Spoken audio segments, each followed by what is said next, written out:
What's up, everybody?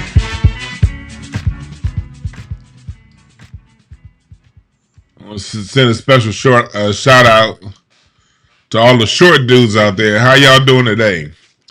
All y'all cats that's 5'5" and under, don't start no fights, please. Y'all, salute to the short dudes. I'm sending a special shout out to the dudes that are 5'6" and under because y'all are real violent. Y'all mean. Y'all like fighting too much. So I figured I'd look down there and acknowledge y'all so y'all don't fight nobody today, all right? It's just something I see from the short community, you know? The short community needs to get it together. You short dudes are way too violent. That's my public service announcement of the day. With that being said, welcome everybody. Appreciate all y'all for joining. Free Falling Cali, JMG, Boris Shock, Shada, D-Lon, everybody that's up in here. I appreciate everybody for joining.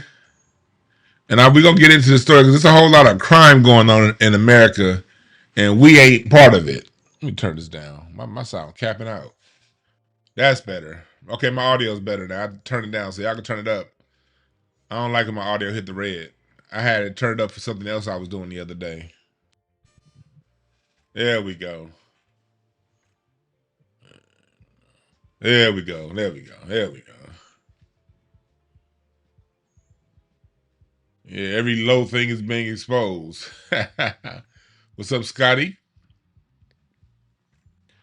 So before we get started, are y'all subscribed to my other channel, Incense and Ashtrays?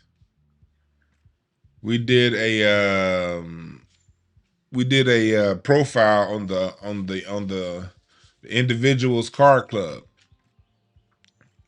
and we got some more of these profiles coming too. But we document the Black America. We documenting the lowrider history over here, along with the music. Superman Major for that graphic.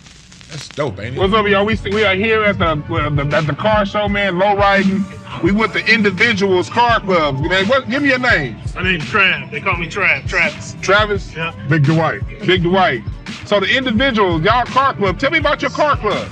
Well, we started in 1976. 76. We started in 76. It's our 50-year anniversary that we're doing right now. We got a big 4-day weekend. We're gonna. So there we go. We get some. I want y'all to watch the whole. It's only start 13 on the minutes. the second. Hello, Rodney. Couldn't hop his car. Okay. And I wasn't waiting one Sunday, and they. So they talking about the first to put a reinforced frame, the first to tuck their wheels. We talking about that, and covering a lot of the lowrider history. So go subscribe to Incense and Ashtrays. The link is in the description right now. We got a series of these videos we about to pump out over on that channel. All right, we got a few of these, and also make sure y'all part of my Substack.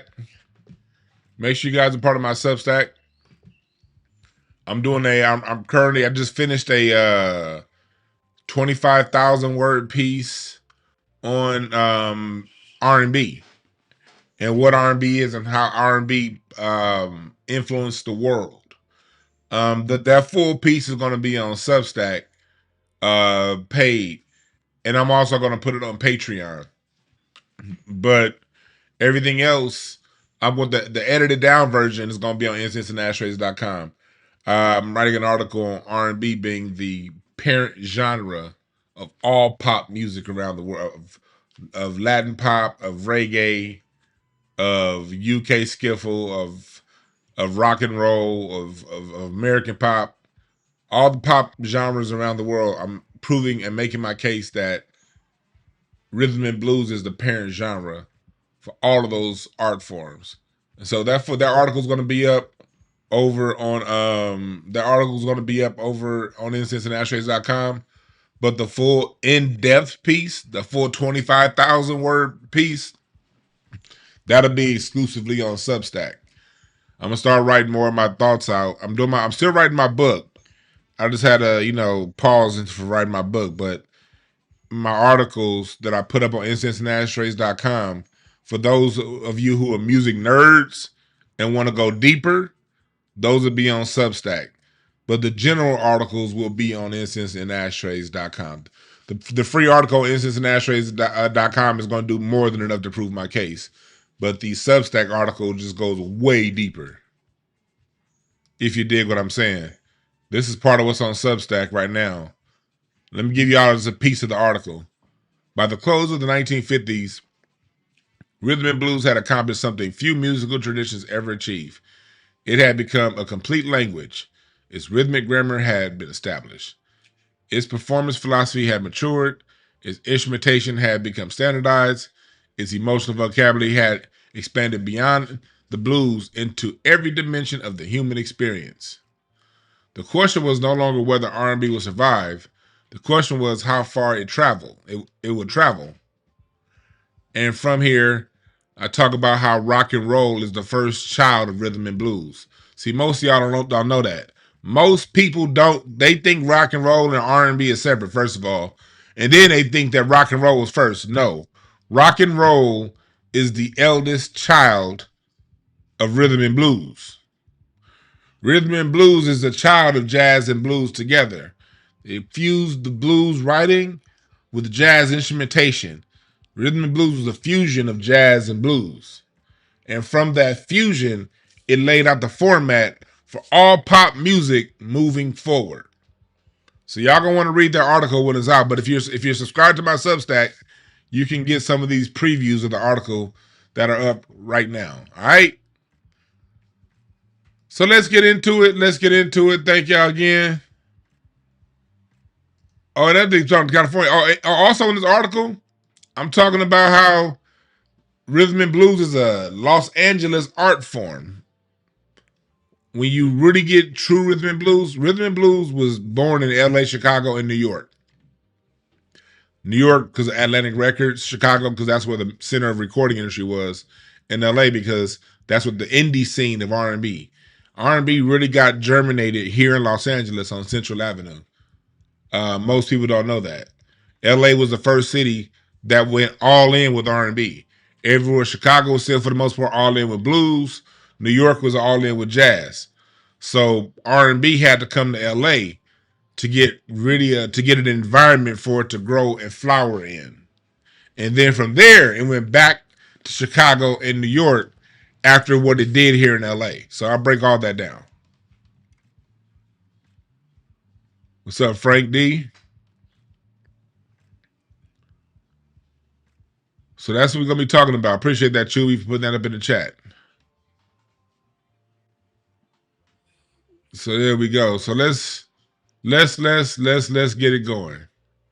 We're gonna start with some news from around the world, and then we're gonna get into it. Y'all see here, there's a trial date set for ex-Charleston judge. This is the judge that sided with Dylan Roof. This is the judge that was basically being sympathetic to Dylan Roof after Dylan Roof shot all those black people. And he gotten charges of conspiracy to receive and distribute child porn. So these are the people that are the judges over your lives, black folks. These are the ones that be deciding your fate. And this is the dude that was siding with Dylan Roof during the trial. And that Dylan Roof trial is very important because, you know, that Dylan Roof, the Mother Emanuel Church that was shot up was where Denmark Vesey planned his revolt. People don't understand that, like how significant that shooting was on Juneteenth. For that shooting that happened on Juneteenth was very significant, and these people know it. Because they also know that Mother Emanuel Church started in the North in Philadelphia. Richard Allen. Most people don't know the black church started in the North, not the South.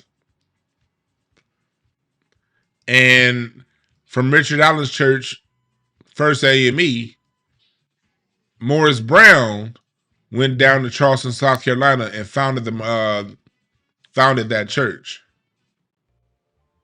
And that was the church that Dylan Roof shot up. That church is real, very, very, very, very, very deep and steeped in Black history. So there was a political agenda behind Dylann Roof. And I wouldn't be surprised if when time comes out, the whole Dylann Roof thing was something MK very significant to do that on right around Juneteenth at such a significant church where all those elderly Black people got killed and a sitting member of the government. There was a government official that got shot in that shooting too, so don't forget that. So anyway, that judge is now facing child porn charges. So hopefully he loses. Hopefully he gets the rest of his life in prison. And hopefully it's one of those nasty, dirty prisons too, where some big white boy named Gus is gonna want to do what he do with this old dirty summum. I don't want to cuss. Let's move on to the next story. LAPD. When y'all call LA gangland, LA is most definitely gangland. This is gonna lead into our story. LA is gangland, y'all. And the gangland starts with the police. Brutality. Watch this. Watch this dude call out the LAPD police chief about lying about internal gangs. Listen to this. It's about 2 minutes long. Just disrespected all of you by lying to you. He says that there is not a gang in the LAPD. The problem is there are documents that are listed on the LAPD's website that says the chief of police sustained complaints for officers being in a law enforcement gang. The Board of Rights sustained the complaints for the officers being in part of a law enforcement gang, but yet here he is saying that's not true. He's lying to you. So let this serve as a formal complaint against the police chief for providing misleading information to the police commission and, quite honestly, to the public at large. It's disgusting. If we're not going to talk about the gang problem, we're not going to fix the gang problem. The officers hear you loud and clear when you cover up for them like that, and that they're going to continue doing what they do. Now, mind you, when we found out about this law enforcement, I want y'all to pay attention to the names of the officers when he calls out the names of the gang members, because LA most definitely has a gang problem, but it ain't the Crips and the Bloods. Gang that was posted on your website on February 24th, I filed a CPRA request, a records request, to find out who these officers are. And thankfully, because of that request, we know the officers are Alan Carrillo and Marvin Perez. Alan Carrillo and Marvin Perez. Alan Carrillo and Marvin Perez. Do those names sound Black to you? Those names sound white to you?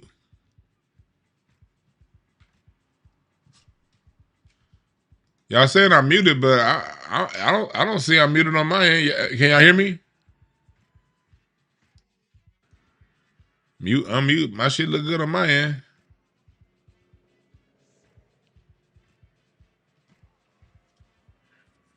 Hey, Amir in the chat. Fuck you.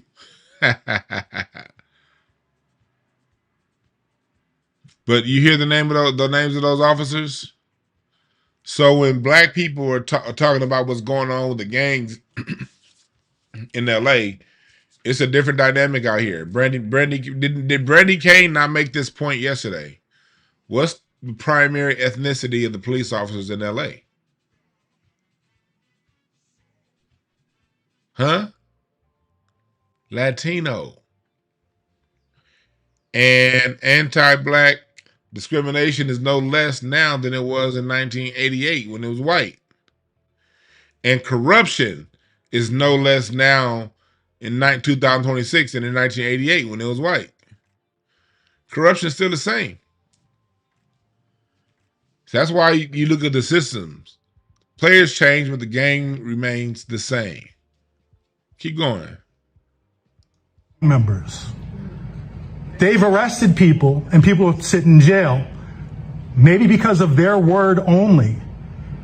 And I think they need to know that they were arrested by gang members, that they performed biased policing, and they lied. But you tried to cover it up, Jim. When I requested those documents, by law, you had 45 days to turn them over, and you refused to, and refused to, and you refused to. Until finally I appealed to Rasha, and probably Jeff was involved, where you released them last week. And that's how we know their names. And it's interesting, because there's been a war on CPRA, on public records, ever since the picture release of the cops.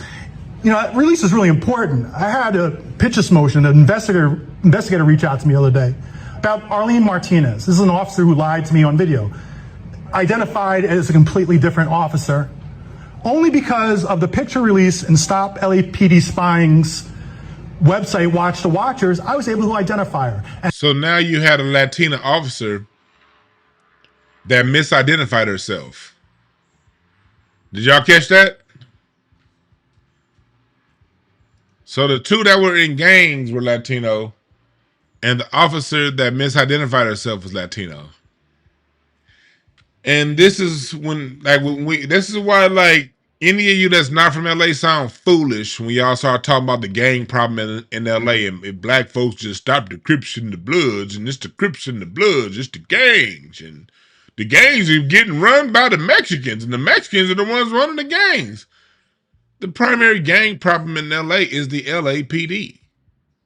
They have all, that's where your gangs are. And what's happening on the street is a reaction to what's happening in the police department.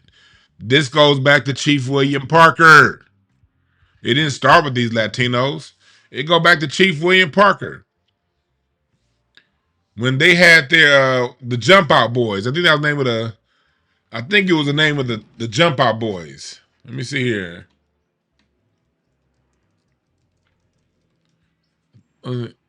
It was something. Oh, that was in the sheriff department. I'm sorry, wrong police department in LA. The Jump Out Boys were the sheriffs. So you see, LAPD sheriff, LAPD, same shit, gangs. And now that's why you got the white boys are on it, man. Look, some of these liberal white folks are very useful. Let's not cut the crap. Let's cut the crap. Like, some of these liberal white folks are extremely useful. You're not going to have illegal gangs when I pay my taxes. Black folks, we be like, man, fuck it, shit. I gotta go to work tomorrow. White folks be like, no, I'm paying my taxes, pal. And you have gangs? You're going to get it, mister. I am not paying my taxes for your gangs. And I salute them. I salute those. Niggas, we fighting for reparations. We fighting shit. Gentrification. We got way too many fights going on right now. Yeah, you at the crash unit? Yeah. Man, please, let's keep going. And now that can be used against her in court by defendants and defense attorneys because she has a history of lying. But we only know about it because of the records requests. But now Karen Bass wants to fill the open seat on the commission with a prosecutor of 31 years, a prosecutor, law enforcement adjacent person, who was a lawyer for the cops for 7 years, and represented the city's fight to stop the ACLU from getting information related to ALPRs. This choice is a spit in the face to everybody that cares about public requests in the city. She needs to be shut down. Her name is Michelle Aubrey. She should have no chance of going down. Michelle Aubrey. So y'all get the gist of what's going on. Y'all get the gist of what's going on.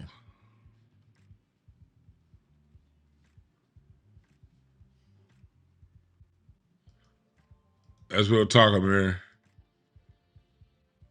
So y'all see what's going on. What else is going on here in LA? A Southern California metro worker was arrested in a transnational crime ring. There's some going on around the country, around the world right now, where it's like a international crime ring involving Kamala Harris's people from India. I want y'all to take a look at this story. Organized crime organization responsible. The audio is low. I don't know why. But listen. For flooding communities with drugs and illegal weapons. Eyewitness News reporter Josh Haskell is live in Highland Park with all the details. Josh. Colleen, 2 search warrants were served this morning in Highland Park. One of them at the home right here, where I am told that an unregistered firearm was located. All of this part of a transnational organized crime case where we are told 3 criminal groups were competing against each other. Those 3 groups taken down. Now, we want to show you some video of what happened earlier this morning. The person who this address we're at in Highland Park is associated with is an employee of Metro, 26-year-old Justin Guzman. Here's Guzman being arrested earlier this morning at the El Monte Transit Center where he works. Guzman was taken out of the Metro offices and put into a federal vehicle. Shortly after his arrest, the FBI and DEA searched an apartment where Guzman resides in Highland Park, but we didn't see the agents leave with anything. Then a search warrant was served at this house in Highland Park where we're told Guzman has frequented. It's alleged Guzman is a known associate of an India-based organized crime syndicate known as the Bhagwan Puri OCG, which operated in the Central District of California and elsewhere. 24 people have been arrested so far, 8 from SoCal. Arrests took place in the U.S., Canada, and Europe. Among the crimes alleged, one of them includes the June 2023 assassination of a prominent political and religious Sikh figure in Canada. 2 of the main leaders of this group are already in prison in India. The group is also accused of engaging in acts involving extortion, kidnapping, trafficking in controlled substances, weapons trafficking, money laundering, human smuggling, and murder. The organizations have flooded communities around the country with massive quantities of cocaine and methamphetamine. This is just a small sample of their product here. The organizations have preyed in particular on communities in the United States and Canada with ties to India and routinely extorted these individuals and their family members in India by threatening them with physical harm and death. Now, federal authorities say that the work today, not just in Los Angeles, but across the globe, has dismantled the leadership of not 1, but 3 criminal organizations. Live in Highland Park, Josh Haskell, ABC 7 Eyewitness News. Y'all see that? Let's talk about the warnings and advisories. Y'all see that? And they tell us we need to do better. This apparently they done killed a preacher up in. See, the black gangs ain't killing no preachers. They killed a Sikh preacher, whatever you call her, a preacher of the Sikhs with them turbans and shit. They killed the Sikh preacher. And you have all this organized crime going on. Yet, whenever a black person does something, sneezes the wrong way, we're to face a crime. And when you go around with songs where all my scamming ass, yeah, you voluntarily put your face on it. Now, old girl can sing that if she won't. But the way those monkeys was acting at the BET Awards, I don't respect it. Don't respect it. Just because they put a song in your face. Now, unless you really like that. Now, if you really are a scammer, then I triple don't respect your ass. No issues with the underworld. Well, if you scam. Well, I would say if you targeting well, I don't want to say that, but if you're targeting multinational companies, people like Anonymous, and if you going around, if you hitting up goddamn Wells Fargo or something like that, then I ain't got nothing to say. But if you hitting up people, small businesses, you ain't shit. Let's get on to the next story. I showed y'all, Charon, press number 1 if I showed y'all this story the other day. about how they was doing in Manhattan Beach. Did I play this yesterday?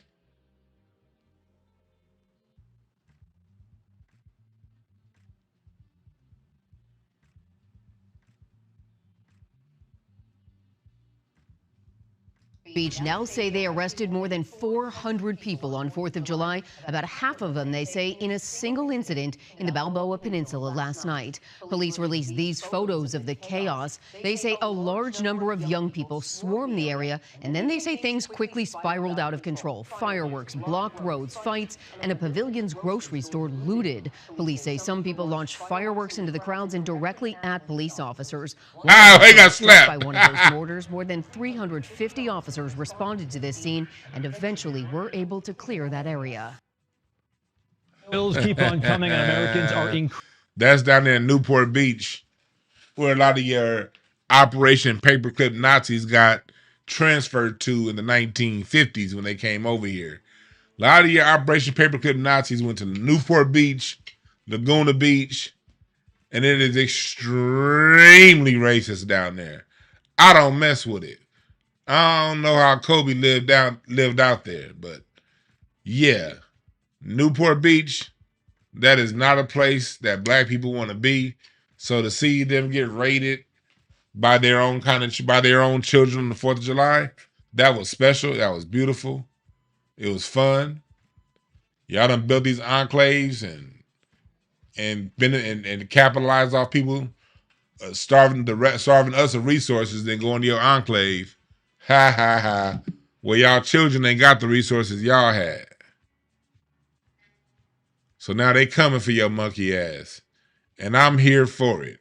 Ha ha ha ha ha ha ha ha ha. Now let's get on to the main topic of the day, because I want to talk about this. Press the like button, chat room, press the share button. Make sure y'all donate to the Black American Music Family Tree Historical Foundation. When y'all support my foundation, y'all support research journals and research articles like what I'm putting up on my Substack and also on Incense and Ashtrays.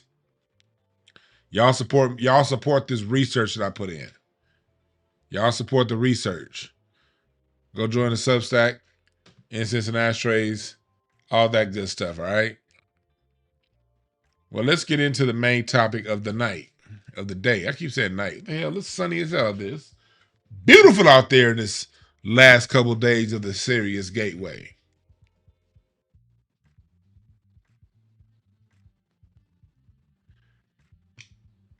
Yeah, Pavilions is a high-end store, right? And remember everybody was so worried about us rioting when the Rick Child case happened. Funny how everybody was like, "Oh, the black people don't riot. Dang, that's the worst thing. Don't show the world. Don't riot. Don't riot. Don't riot." Meanwhile, the Mexicans had a goddamn riot where 4 people got killed after them Mexico lost in the World Cup. It was a riot in New York when the Knicks won the championship. Riots all across America. And then nobody say nothing.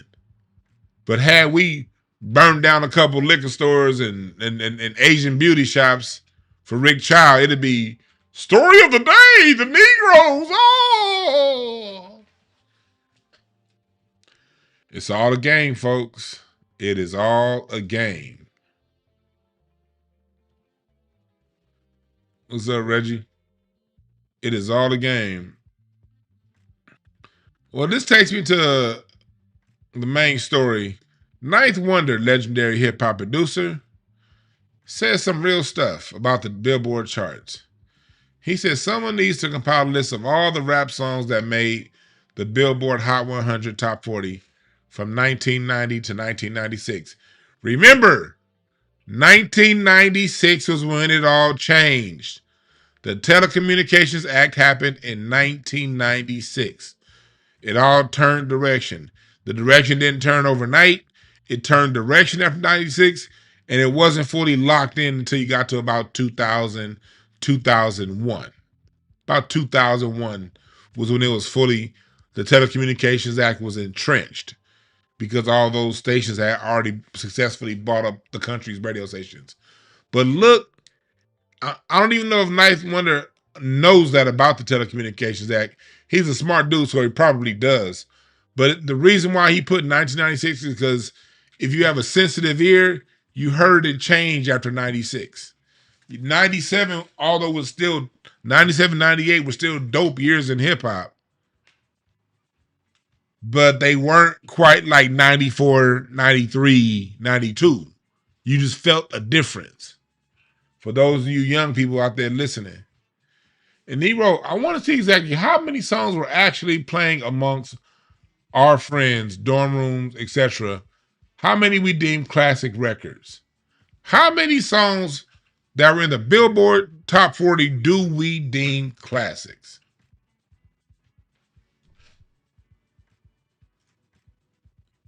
And it brings up the songs that were in some of the songs that were in the top 40. But look at this chart right here from Grok. You Can't Touch This was number 55 in 1990. Can't Touch This was everywhere in Black America. It was all over Video Soul. It was all over MTV. Can't Touch This was everywhere. That shit topped out at 55. The Humpty Dance was everywhere in Black America. It topped out at 62. Just a Friend, everywhere. 94. Wow. Now, Good Vibrations by Marky Mark and the Funky Bunch hit the top 40. But Summertime only got 38? What? No. I remember when Summertime dropped. That video was everywhere. Man, please. Summertime only, what? I didn't even know that. Damn. Like, that's a classic. If you were in the summertime, if you were in Black America, before we went outside to play, drums, please. This is what we was watching.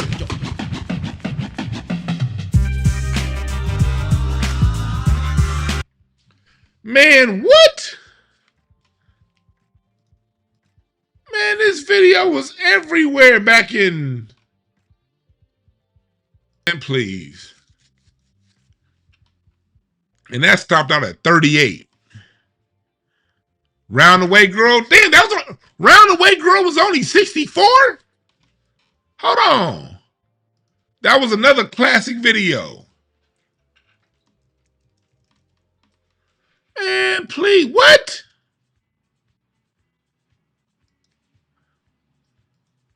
This is why I don't respect a lot of y'all hip hop heads. Because y'all don't give people like LL Cool J his credit. Interviews, girls calling me all the time. No, that's it. I Need Love. Y'all don't give LL Cool J his credit. I remember he had the Bart Simpson in his video I remember I was like, when I was a kid, where's that part when he had Bart Simpson in it, dancing? Man, look at how wholesome the music was. For the girls is from around the way.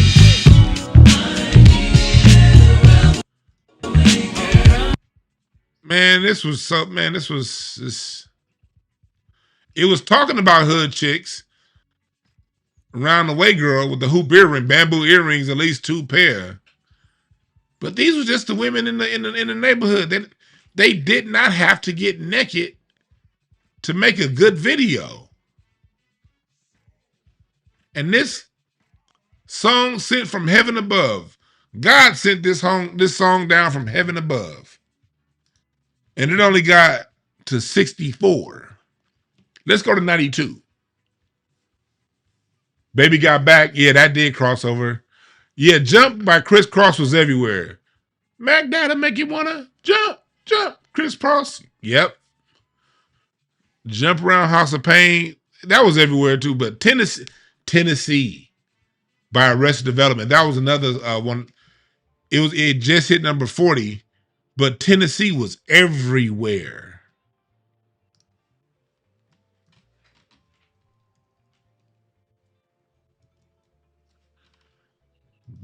I remember this is my favorite. This was probably one of my favorite groups that year. But look at the video. This is when we controlled the culture. This was before the money came into the culture. This is before they came into the culture. So damn tough, I don't know where I can go to let these ghosts out of. Preacher's a cold MF. But you see the videos, no naked nothing. No naked nothing. We could watch these videos when we was kids and we didn't have to turn the channel like when my parents came in. There was no having to turn the channel on Video Soul. Wow. Ninth Wonder ain't lying. Let's keep going. Everyday People. Let's go to 93. Nothing But a G Thing hit 11. Slam was everywhere. It only hit 37. Oh, Naughty by Nature, Hip Hop Parade, another one. That shit only hit 45. Wow. Man, we was bumping this all throughout LA. I remember going to my church. We used to have like the little church sleep-ins. We used to have a church sleep-in, like a little church sleepover. But we play hip hop at church, but the clean version. I remember this song was everywhere. We played this in church. And remember back what we would do? I remember like dudes would be going around hip hop parade and then go to them certain chicks that everybody thought was hoes. They'd be like, ho, hey, ho. That was just, who remember doing that back in 92? Hip hop parade, ho. Anthem. Just art. This was pure art. No gimmicks. No gimmicks, no Twitter drama, because Twitter wasn't around. You had to make good music. So as you see here, 94. What a Man hit 14. Whoop, There It Is by Tag Team only hit 42. Whoop, There It Is was the original Who Let the Dogs Out. Who remembers that? Whoop, There It Is was everywhere up until Who Let the Dogs came out. Even at every basketball game, it was whoop, there it is. I remember even my dad. I remember I went to Texas that year. I went to Texas that year for I was in Dallas that year. Whoop, There It Is came out. I'm gonna call you back after my live. I was in Dallas that summer, and I remember being out there with my cousins in Dallas, and then like I got my old Uncle Roosevelt. I dropped something. I'm like, where'd it go? He was like, whoop, there it is. I was like, hey, shit, yo. Even the old folks, Uncle Roosevelt. He was like, whoop, there it is. I remember I'm in Dallas like, man, what? Dude, now the old people like your hip hop.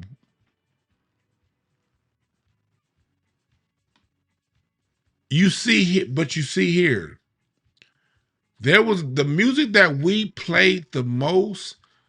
We had no clue where it hit on the charts.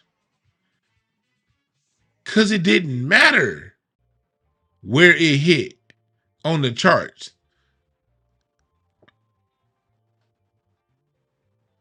Black people didn't give a damn about no chart. Because we knew the minute it got to the charts, the reason why MC Hammer had major backlash with You Can't Touch This, because that song was everywhere. And it only hit 55. And we was like, oh, hell no, this nigga's doing fried chicken commercials for KFC. Paul Mooney had a joke about MC Hammer. It was like the minute there was a knowing in us as a culture that the minute you crossed over into pop, you was lame, you was whack, you wasn't no good to us. We knew this at one point.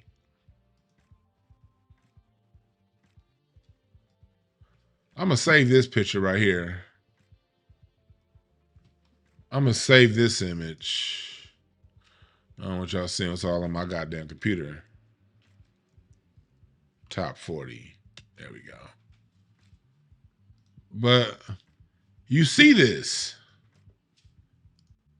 And so let's read a few more Ninth Wonder's tweets. He said urban stations were different. Good vibrations. And he said, yeah, Ghetto Jam peaked at 62. Battle Cats classic. Man, this song got me through middle school right here. Ghetto Jam? What?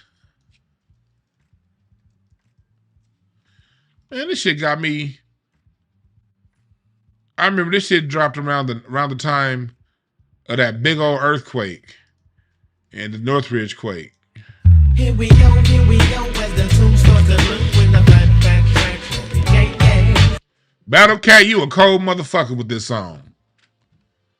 This was all through the ghetto. I remember riding my bike all up and down Crenshaw, right where they are right there. I remember riding my bike down these same streets that they shooting this video on, and this song being everywhere. And it only hit 62. Then I made it. Now I'm getting flashbacks of some OJ with the green glasses. Battle Cat, you a cold motherfucker. But this was everywhere. And it only got to 62. Now I want to say, rarely did we play a song that was top 40 on Billboard. And we didn't even have to know where it was. We just knew how the song sounded and if it was too mainstream. Now, I really appreciate Ninth Wonder for bringing this history back up. Mind you, I had no clue where these songs ranked on the Billboard 100 until today. See, that it's very. I'm gonna keep it over here. It's very important what he's saying here because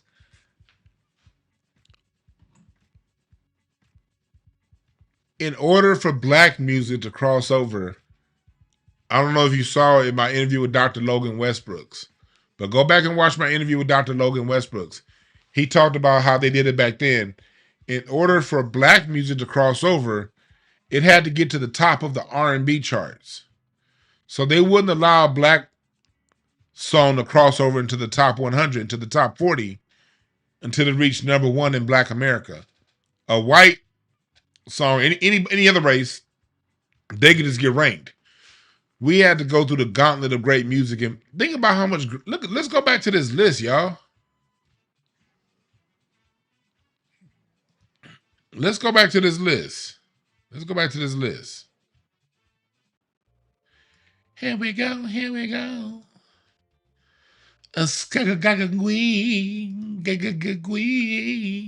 Hold on. What's going on? There we go. Go back to this list. Look at the gauntlet you got to go through to get to the top 5 of the black art, of the black list in black music. Look at the gauntlet you got to go through. Like look at 90. Let's go to 93.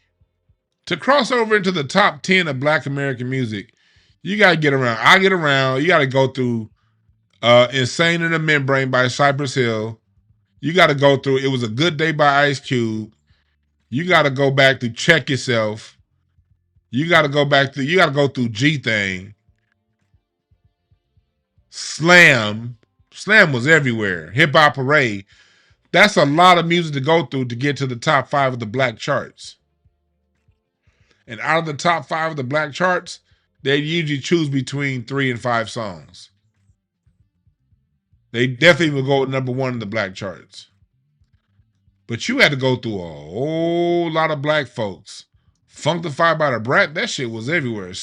Shoot, look at the women. Look how we supported women back then. Look at all the women that's up here. Salt and Pepper, the Brat, Queen Latifah, and none of them are doing any kind of music about popping ain't nothing. What a Man by Salt and Pepper and Vogue, Shoop, Functified, Unity by Queen Latifah. So that's how radio worked. You had to go to the front, the top of black charts. And that's another reason why we didn't care. Like, we really did not know where music was charting where. And we didn't care. And people always talk about, like, you hear this stuff, oh, rap is not in the top 40. Rap's not in the top 40. Good. Rap was never meant to be top 40 music. The golden age of rap has very few songs in the top 40. When the quality of rap music started to decline, that's when the charts mattered. When you talk about what's going on. And I'll tell you who else, and y'all hate when I say it, but I'm going to stay on his ass because it's true. That whole chart shit got really, really, really blown up by Jay-Z. When Jay and his raps would always be rapping about the charts. It wouldn't just be a song here or there. It was always 1 Grammy, 2 Grammy, 3 Grammy, 4. Next year I'm going to sell 1 million more. It became about selling for those who bought into the Jay-Z fantasy and the Jay-Z hype. It became all about record sales. And that's where hip-hop has been the last 25 years. But it's crazy as the quality of rap music started to decline, the record charts started to matter more. Do y'all not see that? I just showed y'all some videos. No one had to get naked. No one had to say any obnoxious things. No one had to talk about, rap had diversity. You had gangster rap, you had party rap, you had coming of age rap, you had political rap, and they all shared the same space. And it wasn't a competition. We would listen to Today Was a Good Day and then turn around and listen to Diggable Planets and then turn around and listen to Positive K. Tupac, I Get Around, Dre Day. Dre Day was a diss song. We gonna listen to Dr. Dre diss Eazy-E and then jump right over into hip hop. Hooray! Ho! Hey!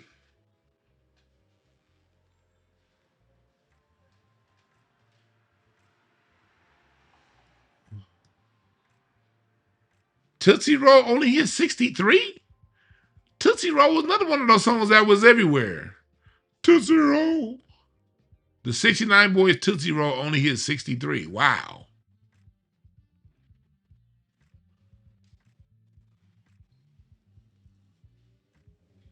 You had the Loonies, I Got 5 on it, One More Chance by Biggie, Gangsta's Paradise by Coolio, all sharing the same space.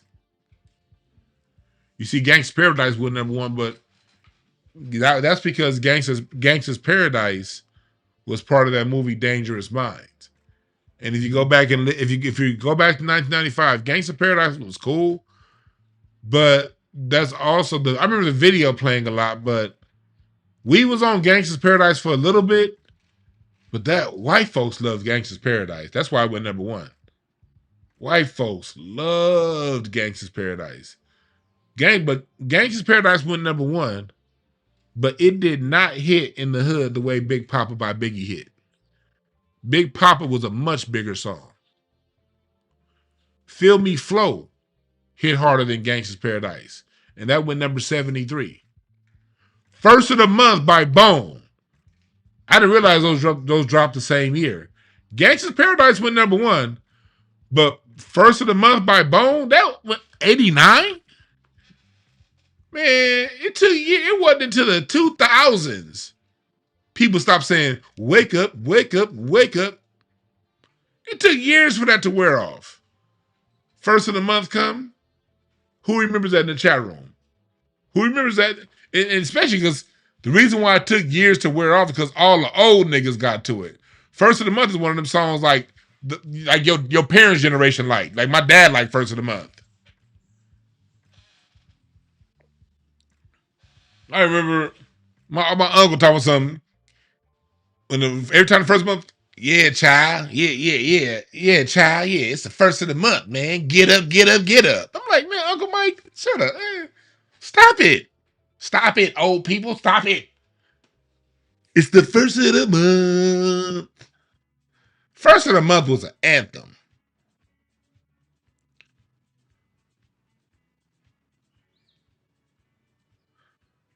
Oh, yeah, Souls of Mischief. Hell yeah. Yeah, Purdy. Now that Gangsta's Paradise was like, it was cool. Really, what we liked about Gangsta's Paradise was that Stevie Wonder Pastime Paradise. It was really that Stevie Wonder beat that we liked.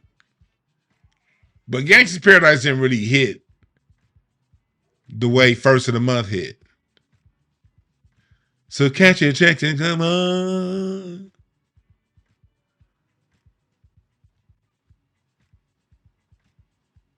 So that show you how we was. Tootsie Roll was everywhere. 63. Tootsie Roll. First of the Month. I got five. Oh my God. I remember 95. That was my sister's graduation from high school.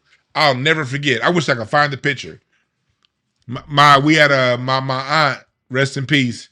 Her husband at the time was this dude named Freddie. He's rest in peace to Freddie too. This is 95. Who remembers Jerome on Martin? Press number 1 if you remember Jerome on Martin. Well, anyway, my aunt, she brings her husband Freddie to my sister's graduation from Palisades High. And Freddie had on a mint green suit with lace. Mint green and lace. White lace with white shoes and the Jerome from Martin perm. And we in 95. And he had a white man purse. And my sister came out. My sister was like, she was like, oh, hell no, she didn't bring him. Because the whole graduating class at Palisades was like, everybody look, they go Jerome from Martin. So the whole school coming out, instead of getting ready for graduation, they looking at my auntie's husband. And then everybody kind of peeking around. And my sister's like, I done built a reputation, a good reputation in this school all this time, only for it to be ruined on my graduation day. I said that to say, I remember when all the kids was kind of looking and laughing at him, calling him Jerome, Uncle Freddie was like, went to my dad, hey, yo, Red, man, you heard that I got 5 on it? Man, that's a cold ass song. Shit. They standing out in front of Patty. They leaving so they can go smoke. And he out in front of the school smoking. Man, you heard that I got 5 on it? Man, that's a cold motherfucking song. Shit.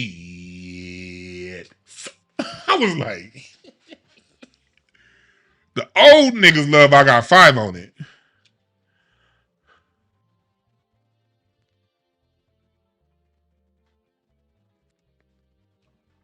But all them songs was bigger. I'm making a point. One More Chance by Biggie. Big Papa by Biggie. Dear Mama by Tupac.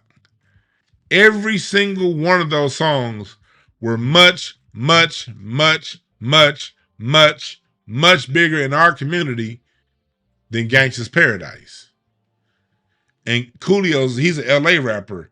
Do you regional stupid motherfuckers see how I could be honest even about my own city? It's not about a region. I didn't grow up in a world where I looked at what region your song came from. If your song was hot, it was hot. And we was going to play the Loonies out of Oakland, Biggie out of New York, Tupac from wherever the fuck he chose to be from, Naughty by Nature out of Jersey, Bone Thugs and Harmony out of Ohio.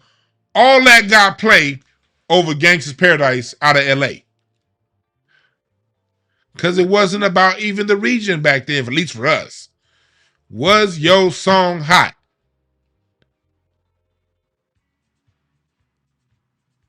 That's all we cared about. Maybe some of y'all other regions cared about regions, but in LA, nigga, Gangsta Paradise was hot for like 2 weeks. Yeah, we gotta remember how many classics our greats put out, man. While people always talking something, man, Jay the greatest. Remember, Jay-Z was a rapper during this time.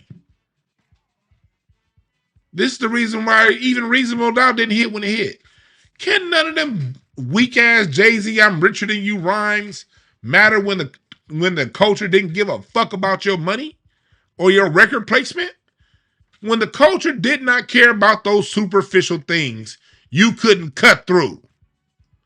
None of these songs are talking about how much money anybody got. None of these songs are talking about how much richer or what oh, my song hit number 2. My song hit number 1. That changed after 96. And it really took hold around 2000.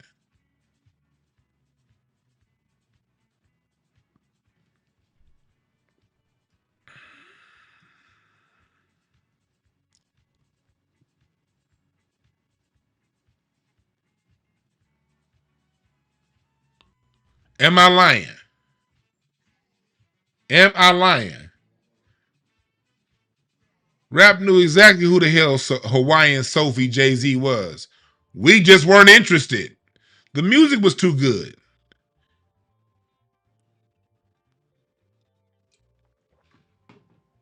Daz Effects only hit 99? They want effects. Some Daz Effects, they want... Just pay attention to the variety.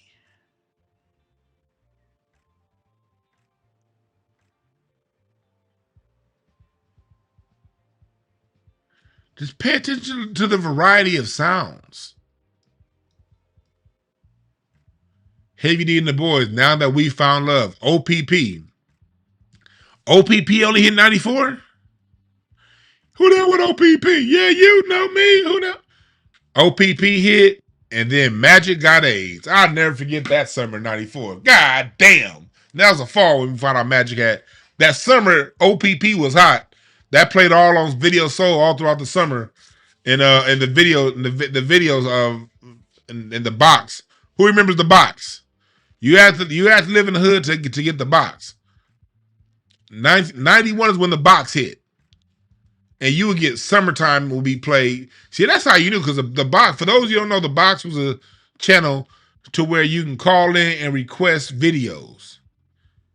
And when the box first hit, and they don't even have Aisha up here, in 91, man, you heard Aisha and Playground by ABC. That was always, Aisha, you are the girl that I never had. Man.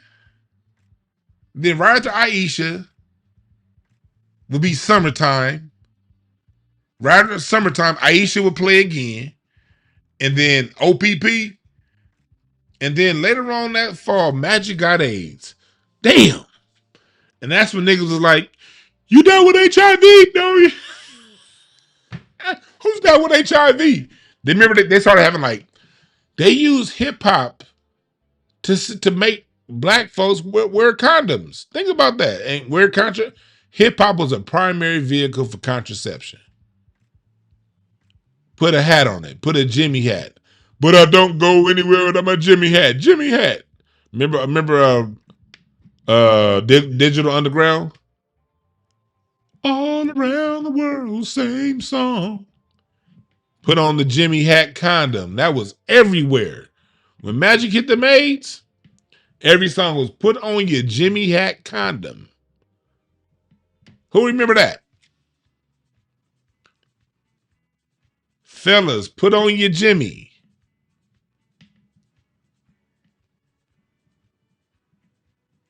Yeah, Left Eye with hers.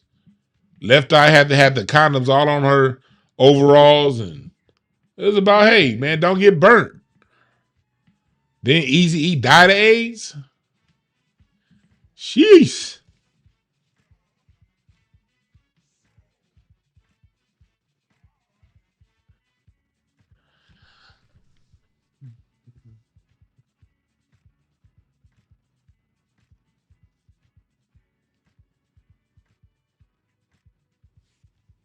Then I remember, and then by the time the 2000 hit, by the time the 2000s hit, I remember, don't get me wrong, I wasn't mad. I'm not going to sit here and say I was mad at the Tip Drill video.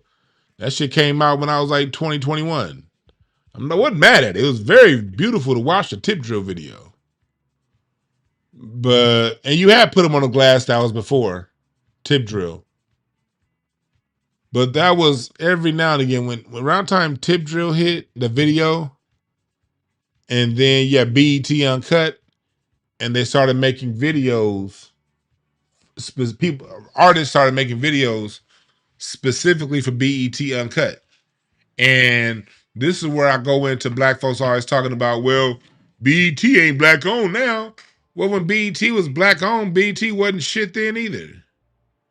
They had space for Tip Drill, but they didn't have space for like alternative and Bad Brains and black people who were into other forms of black creativity.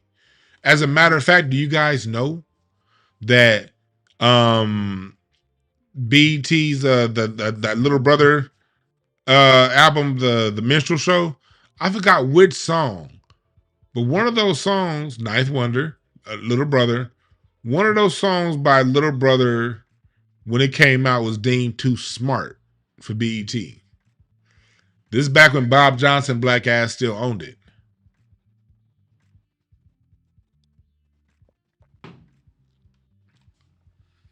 By the time we got to 2005, you're getting black videos deemed too smart from the same channel that would play X-Clan to the East. From the same channel that would play Check Yourself by Ice Cube.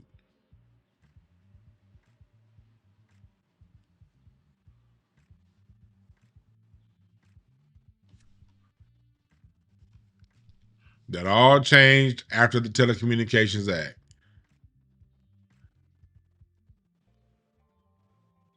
So that's why we as a people, we got to get back into our culture. We have to understand the charts don't mean anything.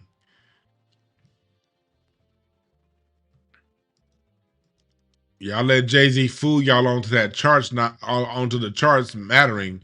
Y'all let him fool, y'all allowed him to get y'all into the charts mattering. Now Drake is washing everything Jay-Z's ever done as far as charts go. But if you buy into the Jay-Z of what makes a great rapper and it's the numbers, well, he just got outdone by Drake. So is Drake now the greatest for all you numbers niggas? This is what happened right here. This is what happened when rap started to become about crossing over and getting the numbers. I'll tell you somebody who got the numbers. He got the numbers. And look at this nigga now 20 years later. Look at this.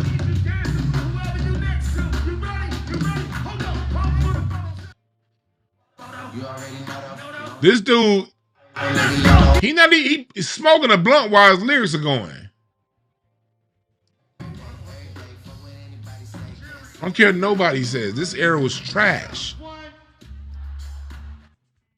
Wayne dominated a retarded era in hip hop.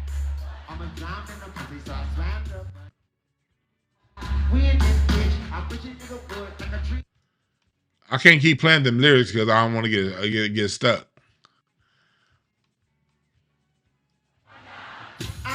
Wayne dominated the gimmicky, retarded era of hip hop. And y'all saying, and the people who support that pop shit were the ones talking about something, he should get a chance to play the Super Bowl. Thank you. Rapping with a backtrack. And y'all pop fans like, why ain't he playing the Super Bowl? This shit don't belong to no goddamn Super Bowl. Your song going on and you smoking a blunt instead of rapping it.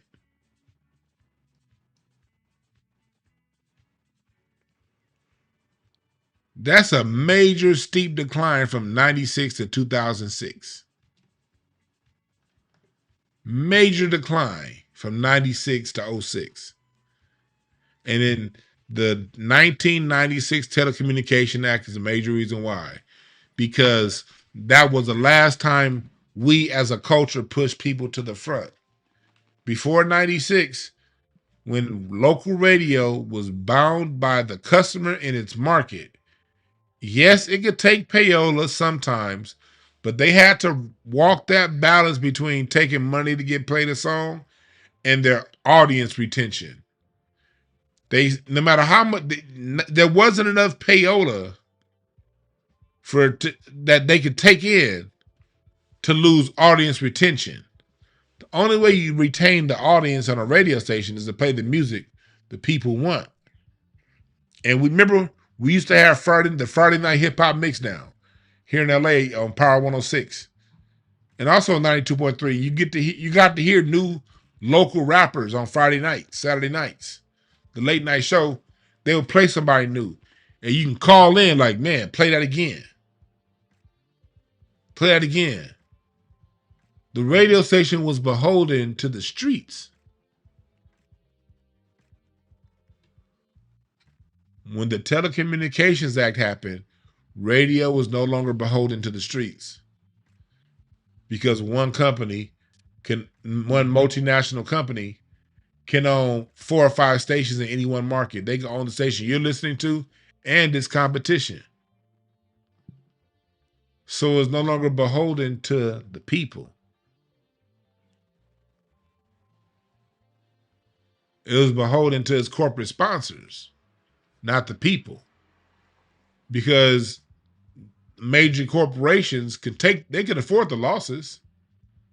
They could afford a loss in Chicago if they're winning in Seattle. You might be losing money in LA. You might be losing money in LA and San Diego and Milwaukee, but you're making money in Detroit, Minneapolis, St. Louis, and it offset. This hip hop channel may be losing money, but I also own the oldies channel. The oldies channel is making money. So the decision on what got played got taken out of the hands of the people. And it got replaced with charts. Well, this song is good because it went number 1 on the charts. And that's basically the game that people play these days.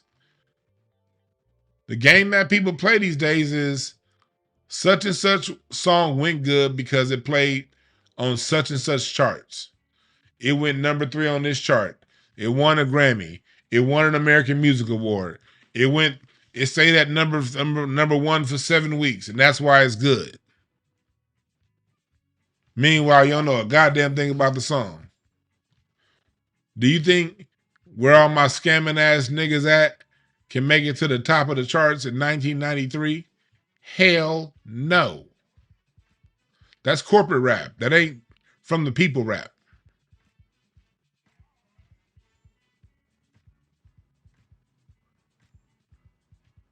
Somebody said, I was always payola. What are you talking about?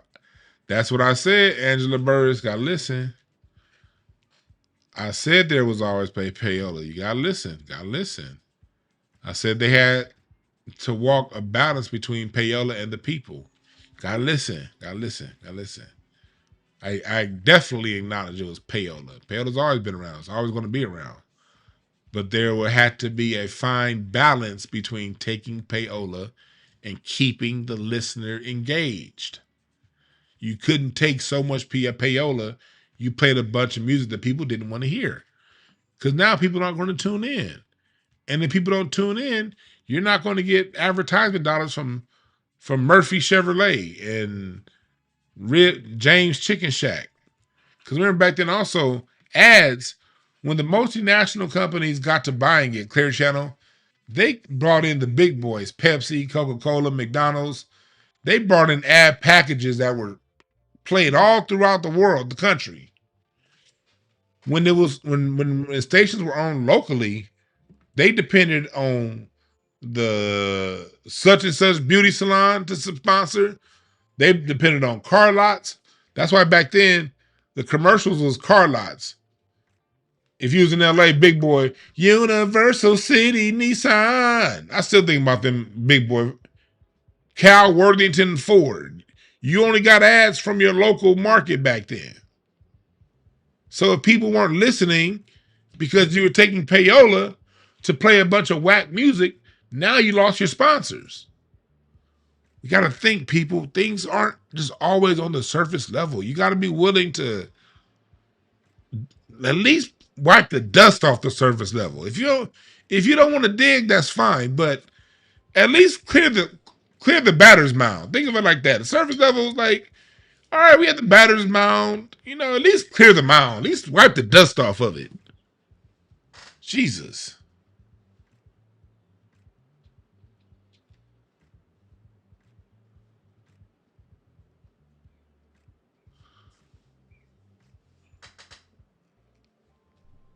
And if you're saying the radio station played the same 20 stations all day long, you're just lying. Sometimes people just will get in the chat to lie. It wasn't no same 20 songs back in 91. No, it wasn't. You get one or two songs that got played a lot, but everything else got rotated. Yeah, you remember the Universal City Nissan commercials? He bought a bucket from there, DJ G Kitty.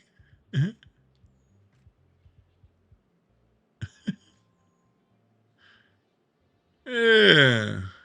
Yeah, you used to hear local black businesses on the radio. It used to be Jim's Chicken Shack, and I remember Goldenberg used to advertise all the time.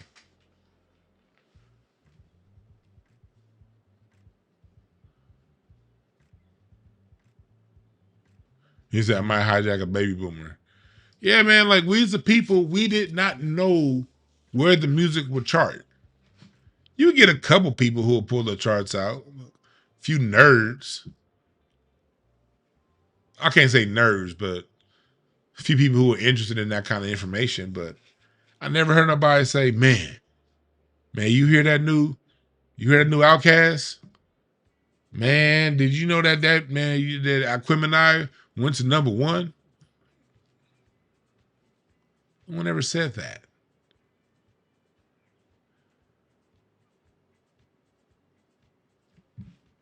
See, people get old and their memories get scant from how life was 30 years ago.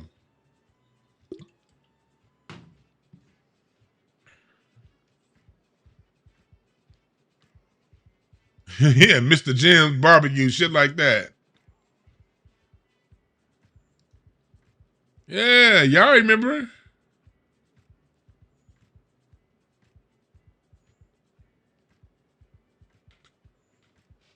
Y'all remember?